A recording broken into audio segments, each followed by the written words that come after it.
Hello मित्रांनो, स्वागत आहे तुमचं माझ्या मिनी व्लॉगमध्ये। तर आम्ही असे टोपरे बिपरे घालला आणि सकाळीच निघला कोटी चालला। तुम्हाला तर माहीतच आहे, कालच सांगलो होतो पण आजच सांगतो अजून।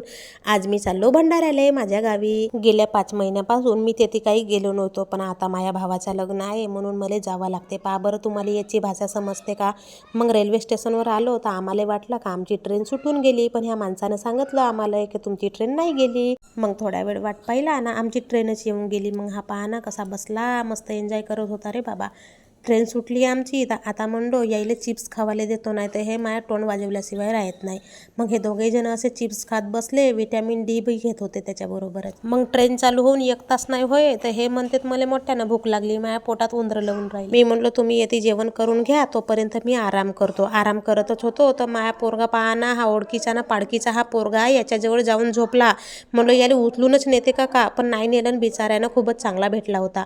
मग आम्ही आलून 7 तासाचा प्रवास करत रेल्वे स्टेशनवर नागपूरच्या। हा पाना केवढ्यानं धावून राहिला, असा सापटल्यानं सापटत नव्हता। हा आहे आमचा नागपूरचा रेल्वे स्टेशन। येथे आम्हाला येवाच लागते, कारण याच्याशिवाय आम्हाला दुसरा पर्यायच नाही। तुम्ही हा रेल्वे स्टेशन पाहिलं का मला नक्की सांगा ना। हा पहा ना, सगळ्यात पहिले तोच पर आला। त्यानं ॲटो पाहिलं आणि ते बाबाजी म्हणते तुम्हाला नेऊन देतो बाबा, पण 150 रुपये लागतील। मग आम्ही आखरीले ह्या बाबाजीच्याच ॲटोवर आला आणि एवढी मजा येत होती तेवढ्यातच हा ट्रॅफिक दिसला। मग माझा दिमाग अजून खराब झाला। का करते, एक तर सकाळपासून उठून माझा दिमाग पहिलेच गरम झाला होता। अवघ्या 15 मिनिटात आम्ही ह्या नागपूरच्या बस स्टॉपवर पोहोचला तर येथे मनमाने अशा बसा लागल्या होत्या।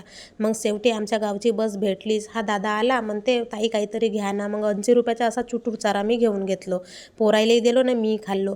मग मला दिसले हे शिंगाडे दिसले ना। हा पहिला शिंगाडा हो मी ह्या वर्षी खाऊन राहिलो, तुम्ही खाल्ल्या का मला नक्की सांगा। मग आलो मी गावाजवळ आल्यावर माझी अशी धाकधूक चालू झाली, कारण अवघ्या 5 महिन्यानं मी येथे पोहोचलो। हा आहे भंडाऱ्याचा बसस्टॉप। भंडाऱ्याच्या बसस्टॉपवर आल्यानं कोणी ना कोणी ओळखीचा भेटते, पण येते ना मनमाने गर्दी होती म्हणून तो कोणासोबत बोललोच नाही, मी उभीच राहिलो। बसस्टॉपवरून बस सुटली ना, अवघ्या 5 मिनिटात ही भंडाऱ्याची शान आली। भंडाऱ्याची शान म्हणजेच आपली वैनगंगा नदी। वैनगंगा नदीत एवढा पाणी होता का, हा पाहूनच मला मोठ्यानं भेव लागत होता। तर अशी करता करता आम्ही शेवटी 12 तासानंतर माझ्या घरी पोहोचलो। तर असा होता आमचा आज दिवसभराचा प्रवास। पक्की थकलो होतो हे बापा, काही म्हणा। चला तर मग भेटूया आपण नेक्स्ट व्हिडिओमध्ये। आणि हा आहे आमचा देवराई, येथे दिवा लागला होता। बाय।